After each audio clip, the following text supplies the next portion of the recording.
What is good, everybody? This is Charles from Team COG, finally back after I think like a week of being gone. So if you guys don't know, the background, everything is a little bit different. That's because me and my wife recently moved into a new house. We bought a new home, so that's what we've been doing. That's why I've been MIA for the past week. So I would like to say thank you guys for just being patient, being understanding, and welcome back to another episode of the local Crusade. So on today's episode, today we're going to do a little bit something different. So I believe today is Wednesday. I'm still waiting in the mail to get a lot of my Utopia stuff. I really wanted to take like my Utopia Zexal kind of deck and go and test it out at this locals. However, I don't have cards in time, and that kind of just sucks. I've been really getting kind of screwed over with the mail lately. It's just how it's been. I really can't. I mean, it is. We all know this times and all this stuff. The mail's been kind of funky anyway, but hopefully that will happen, and I'll take that to locals this Friday.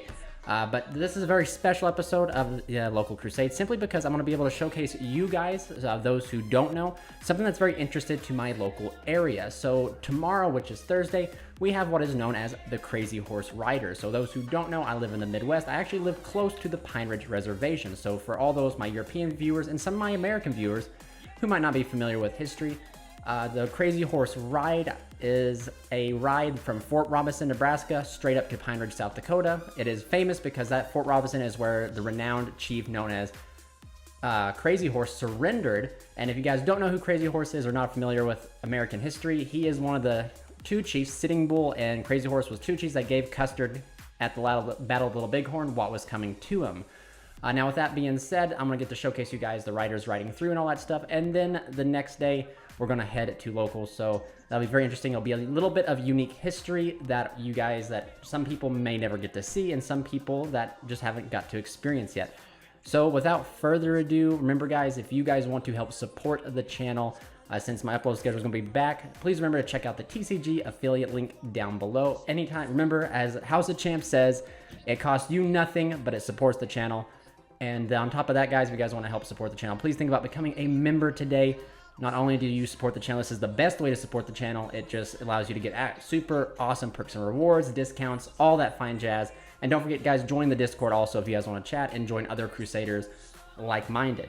Finally, before I continue on, the final way you can support the channel is by checking out the Team COG Company.site store down below to get yourself some awesome merch. We're putting out playmats. I actually have another playmat getting ready to drop in the middle of this summer heat. So without further ado, guys, let's just go ahead and jump into the intro.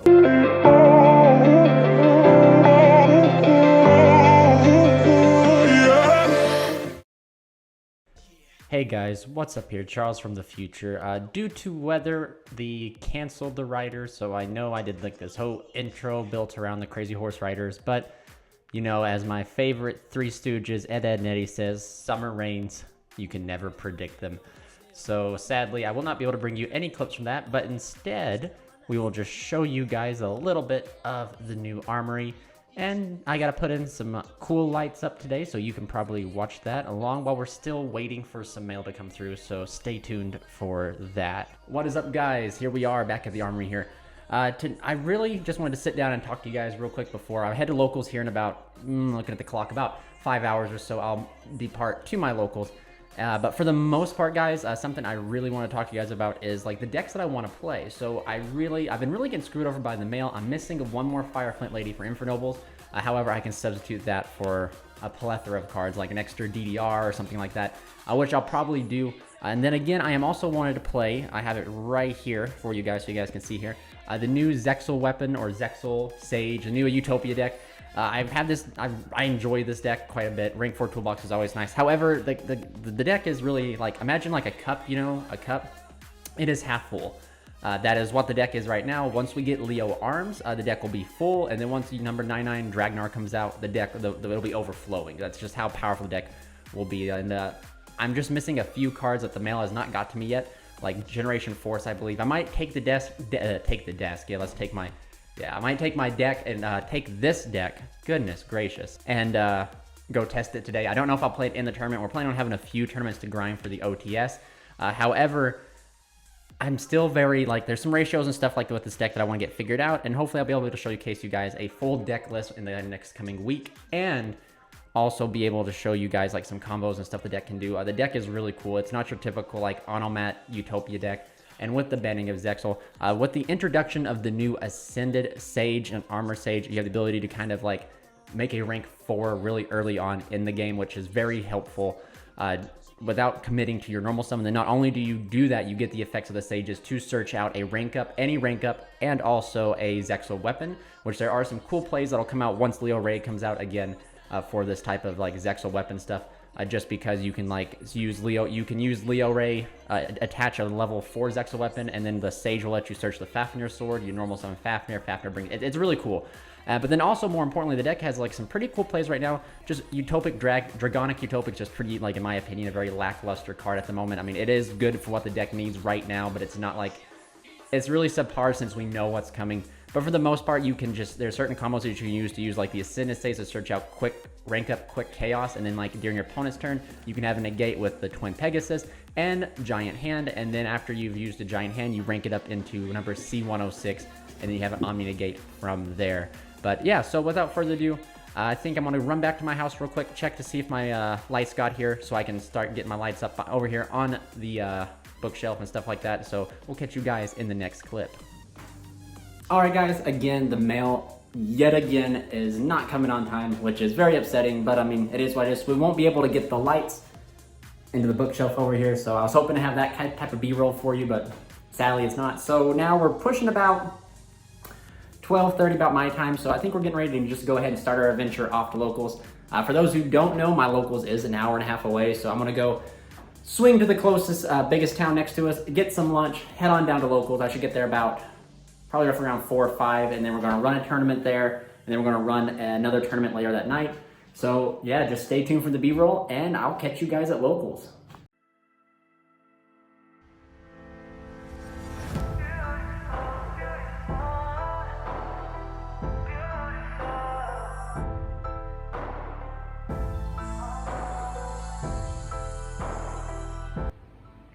All right, we're ready to head on out. All right, boys, ladies and gentlemen, don't mind the mess. We're still technically moving in and still drywalling. So yep, just don't mind. Don't mind my cat either. All right, guys, heading out to locals. Here we go.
What is good, guys? Welcome back to the Team COG Armory here. As you guys saw, we got back at 2 a.m. last night.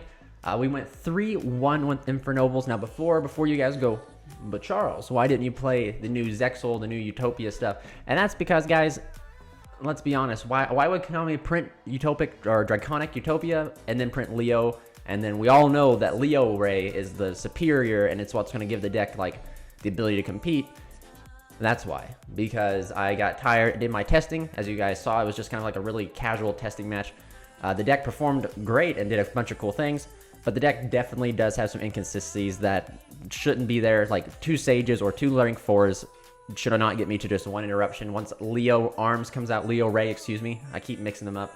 Once he comes out, 2 cards to get me 2 interruptions, easy peasy. And especially once Dragnar comes out, it's just going to be phenomenal. But anyway, stay tuned for a profile of that and a combo video for that deck. But now to the spice that we're all here for. I took Infernobles and went 3-1. My round 1 was against Zoo Tri-Brigade. 2 won that match. The guy I played was a good friend of mine. He hasn't played in quite some time, so he didn't really know the correct hands to, or correct places to ash. Game 1, I win the dice roll. I go first. My hand is complete garbage. I have Heritage of the Chalice, and that's my only card, and I have Monster Reborn, so those are the 2 extenders in my hand that I can use right away. My goal is to get to OG'er, normal, dump, Monster Reborn, combo off. Conveniently, though, he Ash Blossom Heritage, which you want to see. You want to see the Ash on Heritage, except for in that one case. I had to pass, and it was just, there was no point in going there. Game 2, we ended up, or maybe it was 2-0. I can't remember. Game 2, no, because he ashed 3 times. Game 2, he ashed the first thing I did, which was inappropriate too, and then I just comboed off. He's like, maybe I should have held the ash, and I wasn't going to tell him until after all the matches were done that, like, yeah, you want to hold ash, you know, you just want to hold it. But then in the next game, game 3, he ashed the Isolde, but I had, or no, he didn't ash Isolde, he ashed something else, and then I just normal summon Connector, and Connector was going to get me Dolphin. And, you know, the deck, that's something I explained to him, was the deck's general design is to protect Hulk, and you just have so many ways to get to Dolphin, to see the hand, and to start hand ripping cards and stuff. But anyway, that was game 1. Game 2 was Unchained. My man here, Alex, I believe, was playing Unchained. Scrapped Unchained using the new stuff. It was pretty rough. That was a 2-1. Game 1, I just kind of played through. He made the blue dog that links on my turn. I just specialed red layer, forced the blue dog, and then I just went on from there and just comboed off because he didn't have anything too threatening. He had a DD Crow.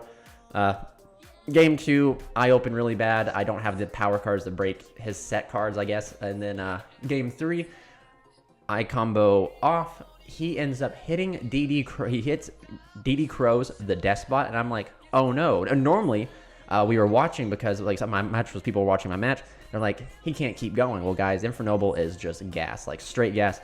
I hard opened DDR, which of course I'll show you guys an updated profile of my Infernobles and a combo and like a test hand video for you guys coming soon. But I opened DDR, so like when he DD crowed my Despot, I was like, got him, and just brought it back full comboed. Definitely 100% the Metal Silver Armor was the main reason that I was able to practically win all my games. Like, I cannot believe people think that card's bad. Like, yes, it is not, it's a brick, but so is Phoenix Blade. You know, like, the only thing Phoenix Blade does is fuel DDR. Phoenix Blade by itself doesn't really do much, and that's very similar to Metal Silver Armor. By itself, like, Metal Silver Armor by itself, it doesn't do nothing, but it does, like, practically the same concept that Phoenix Blade does by giving you, like you're able to pitch it with Oliver, or, like, all this stuff. But, like, the card is definitely a blowout card, because at least certain things target access code. When you link into access code, you have to target that link monster that you just linked away to gain the attack boost. Metal Silver Armor doesn't let your opponent do that, so they can't beat over you with, you know, access code. But they can destroy it, but that's an entire different discussion. But, you know, there's so many things that are minor things that target that people don't think about, and that can sometimes cause, like, crazy misplays. And that's sometimes what, like, Metal Silver Armor allows you to do. Like, them not knowing Metal Silver Armor, them not understanding, wrapping their mind around Metal Silver and Oliver, even though you explained it 20 plus times, is sometimes what will get you a game. The next game after that was Cyber Dragon. This man, like, he was, again, another one of my good friends. We were testing all before this. He just was buttering my bread. There is no way to put it. He was just buttering my bread with everything, guys. Like, I was, like, opening so bad against him, and then, like, even hands I'd open, like, mediocre, he would just open the nuts and, like, just plow through my boards. Cyber Dragon is definitely a very strong deck, in my opinion. I like it, per se. Now, Now, guys, my final matchup was against Tri Brigade. Sorry for the little cut. You won't believe what finally showed up was the mail. Finally got my lights for the bookcase over there. But my final matchup was against Tri Brigade, Bird up. So it was just Bird Tri Brigade. It was pretty decent. Round 1, guys. I lost the dice roll. He went first. I main decked Dark Ruler no more for this. Didn't see Dark Ruler. Bird statue's kind of tis a thing. Game 2, I go first. I lose. The reason why I lose is because something about this deck that I've started to understand and learn is that there's so many combo lines and combo routes. Like if you do one thing differently, but your mind's still tracing the combo line that you're going, you can completely mess up. So I just did it on Charles and Gearfried, but I should have ended on Charles, Gearfried, Herald. But because I thought that I had enough equip spells in the deck, I went for Power Tool, knowing darn well I should have known I didn't have enough equips. So Power Tool was just sitting there. So my ending board was Charles, no quick effect, Gearfried, Rorodon, Coltwing. Yeah, he just plowed through the board. But Metal Silver Armor and Oliver was able to keep it down pretty easy. Definitely, just as a Bird up player, he just had the gas to push through it. But at the end of the day, even Gearfried put in a lot of work. Like we went to turns 4, turns 5 because Gearfried was able to put in a lot of work and hold the ground. But Tri Brigade's Tri Brigade, guys. Like being able to just normal summon, banish 4, summon a link 4. And both decks have their broken in their own ways. But anyway, guys, so that is it for the tournament report.